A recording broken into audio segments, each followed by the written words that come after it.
তাকবীর, নারায়ে তাকবীর, নারায়ে তাকবীর, নারায়ে।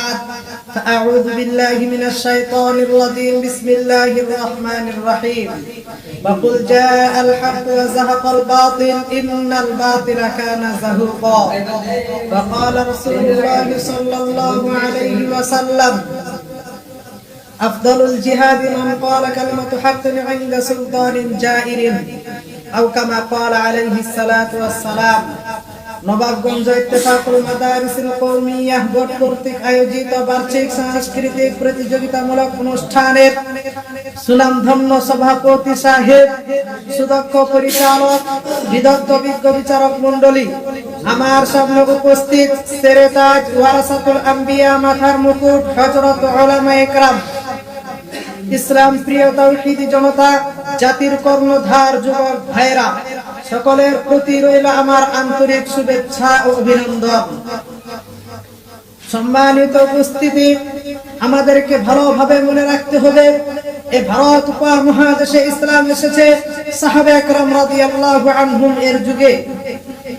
প্রায় 800 বছর যাবত মুসলমানেরা এ ভারত উপমহাদেশ শাসন করেছিল, কিন্তু 1601 খ্রিস্টাব্দে ভাষ্যদা গামার নেতৃত্বে দুনিয়ার মোহে পড়ে অর্থের লোভে ব্যবসাকে কেন্দ্র করে ইস্ট ইন্ডিয়া কোম্পানির নাম ধারণ করে ইংরেজরা এ ভারত উপমহাদেশে আগমন করে ফলে ছলে বলে কোলে কৌশলে দখল করে নেই তারা ভারতের ক্ষমতার উচ্চাসন। ক্ষমতা দখল করে তারা শুরু করে ইসলাম বিরোধী, ইমান বিরোধী কর্মতৎপরতা এবং মুসলমানদের উপর চালায় জুলুম নির্যাতনের স্টিম রোলার। এমন পরিস্থিতি অনুধাবন করে 1806 খ্রিস্টাব্দে শাহ আব্দুল আজিজ মুহাদ্দিস দেহলভী রাহমাতুল্লাহি আলাইহি দ্বিধাহীন নির্ভীক কণ্ঠে ফতোয়া ঘোষণা করেন, ভারত এখন দারুল হারব তথা শত্রু কবলিত দেশ, সুতরাং প্রতিটি ভারতবাসীর কর্তব্য হলো এই উপমহাদেশকে স্বাধীন করা। ছড়িয়ে পড়লো এই ঘোষণা সারা দেশে, প্রস্তুত হলো লড়াই করার জন্য 10 কোটি মুসলমান। প্রিয় সংগ্রামী সাথী ও বন্ধুগণ, 1831 খ্রিস্টাব্দে সংগঠিত হয় বালাকোটের শহীদ ময়দান, তপ্ত রক্তে রঞ্জিত হয় শামালি রণাঙ্গন, ঘটে যায় 1857 সালের আজাদী আন্দোলন।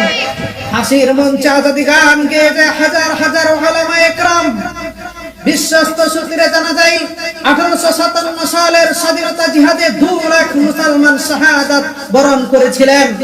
প্রিয় বন্ধুরা আমার, তথাকথিত পাশ্চাত্যের পদলোহী ভূমিপর বুদ্ধিজীবী ব্যক্তিত্ব ও সাহিত্যিক চোরেরা বলে থাকে এ স্বাধীনতা সংগ্রামে ওলামাদের কোনো অবদান ছিল না।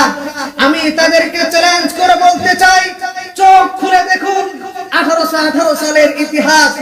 যখন ভারতবর্ষের ছোট বড় সকল দল ইংরেজদের সামনে মাথা নত করেছিল, তখন একটি দল আজাদী আন্দোলনের হাল ধরে রেখেছিল, সেটা হলো উলামায়ে দারুল উলুম দেওবন্দের জামাত।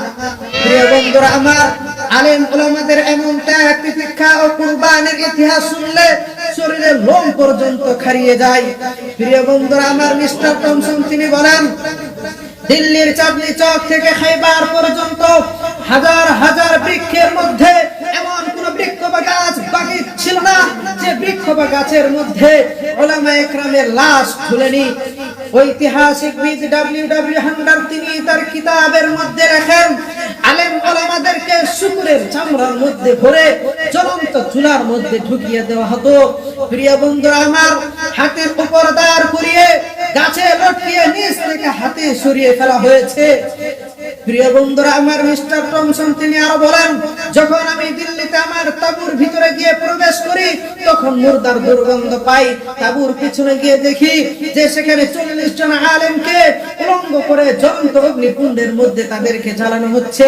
কিছুক্ষণ পরে দেখলাম আরো 40 জন আলেমকে আনা হলো, আমার সামনেই তাদেরকে সম্পূর্ণ উলঙ্গ করা হলো।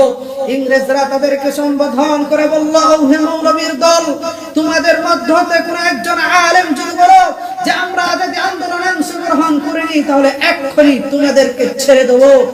টমসনের ভাষায় তিনি বলেন, আমার সৃষ্টিকর্তার কসম, আমি দেখলাম যে কোন একজন আলেমও ইংরেজদের সামনে মস্তক অবনত করেনি। প্রিয় বন্ধুরা আমার, মুসলমান তো এই জাতি, মুসলমান তো বীরের জাতি, যে জাতি কোন নাস্তিক মুরতাদদের সামনে মস্তক অবনত করে না। প্রিয় বন্ধুরা আমার, যেখানে প্রতিটি ঘরে ঘরে আলেম ছিল, সেখানে অবস্থা এমন দাঁড়ালো যে কয়েক গ্রাম খুঁজে ইমামতি এবং জানাজা নামাজ পড়ানোর মতো একজন আলেমও পাওয়া যেত না। এমন পরিস্থিতিতে অপসংস্কৃতির পর গাছে উপড়ে ফেলে দিনী মুসলকে পুনরুদ্ধার করার জন্য 1866 সালে ভারতের উত্তর প্রদেশের সাহারানপুর জেলার দেওবন্দ নামক স্থানে 4টা মসজিদের ডালিম গাছের নিচে ইলহামের মাধ্যমে আল্লামা কাসিম নানতুবি রহমাতুল্লাহি আলাইহির ইঙ্গিতে প্রতিষ্ঠিত হয় ঐতিহাসিক দারুল উলুম দেওবন্দ। আজ সারা বিশ্বের মধ্যে যতগুলো মাদারিস দেখছি, এই সমস্ত মাদারিসগুলো হলো ওই দারুল উলুম দেওবন্দের শাখা ও প্রশাখা। প্রিয় বন্ধুরা আমার, পরবর্তীতে এই দারুল উলুম দেওবন্দের সূর্য সন্তানেরা জীবন বাজি রেখে স্বাধীনতা আন্দোলন ও রাজনৈতিক অঙ্গনে কাজ করে গিয়েছেন। এদের অন্যতম হলো শাইখুল হিন্দ মাহমুদ হাসান দেওবন্দি রহমাতুল্লাহি আলাইহি। তিনি 1919 সালে গড়ে তোলেন সর্বভারতীয় মুসলিম সংগঠন জমিয়ত উলামায়ে হিন্দ। হযরত হুসাইন আহমদ মাদানী রহমাতুল্লাহি আলাইহি তিনি এই স্বাধীনতার নেতৃত্ব দিতে গিয়ে তাকে আন্দামান দ্বীপে কারাবন্দী করা হয়। এরপরেও দেওবন্দি উলামায়ে কেরাম দমে যায়নি, বরং একের পর এক সংগ্রাম করে গিয়েছেন। ইংরেজ খোদাও আন্দোলন, অসহযোগ আন্দোলন, রেশমি রুমাল আন্দোলন সহ ইত্যাদি আন্দোলন। বলার অপেক্ষা রাখে না, স্বাধীনতা, শিক্ষা, সংস্কৃতি, রাজনীতি, অর্থনীতি ইত্যাদি অঙ্গনে উলামায়ে দারুল উলুম দেওবন্দ যে ইতিহাস করে গিয়েছেন, তা বিশ্বের ইতিহাসে চিরস্মরণীয় হয়ে আছেও থাকবে ইনশাআল্লাহ। তাই আসুন আমরা সকলেই দলমত নির্বিশেষে ঐক্যবদ্ধভাবে জাতির সামনে সঠিক ইতিহাস তুলে ধরি, তবেই সার্থক হবে দেশ ও জাতি, সার্থক হবে আমরা, সার্থক হবে আজকের এই সেমিনার, দূর হবে অশান্তি, মানুষ ফিরে পাবে সুখ শান্তি।